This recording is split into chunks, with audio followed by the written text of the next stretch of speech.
Hi everyone, it's Adam here at Stretch Your English.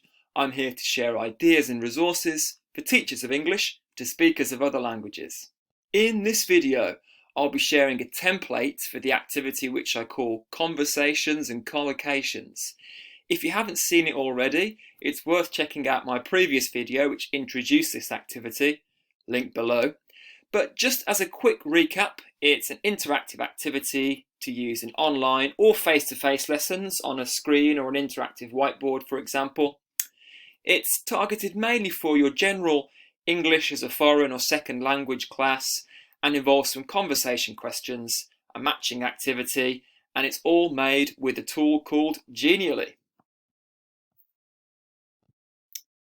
After this tutorial, if you check the description below this video on YouTube, you'll see a link to the template. So when you click that link, the activity will open in your browser. So here we can see Conversations and Collocations.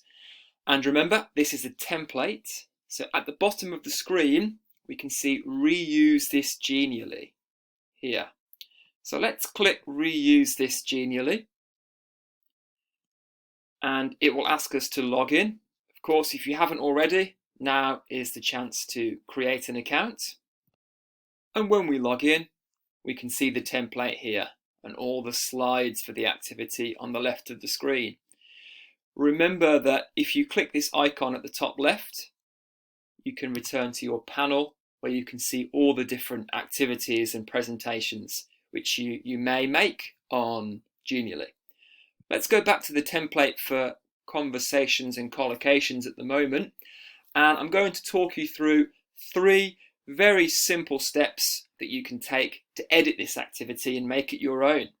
So, step number 1, edit the red text on each slide.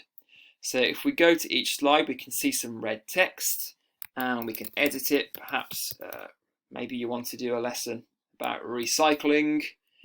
Remember, we can change the font color and many other things as well. A lot of options here, very versatile tool.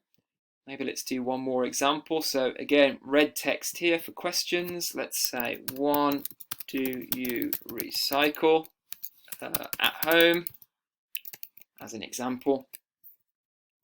Maybe make that text white to make it stand out against the sort of red purple background, and so on. And you can do that for each slide. Okay, second step is to duplicate slide 3, and with the original, lower the transparency and add the instructions. I'll explain what that means now. So here we have slide 3. So when you've finished editing all this text with your own language, we need to duplicate it by pressing this little icon here. Okay, so click that, and there we go, duplicated it. So we've got matching activity and matching activity copy. And remember, we said to lower the transparency and copy paste instructions. So what we can do, we can click and drag across the entire screen here, and with this icon, transparency, we can just turn it all the way down. I recommend about 25%. Okay, and then if we find the instructions slide, you'll notice this is not visible because it's simply there for you to copy and paste on to a different slide. I'll explain. We can click and drag all of this with this icon here, copy, and then returning to this slide again, paste. Okay, I'll try and go as slowly as possible, but this means that when you are ready to run this activity, all of these instructions will appear over the slide that you've edited with your language. Okay, now what about the second copy of slide 3? Simply copy and paste the times up and answers.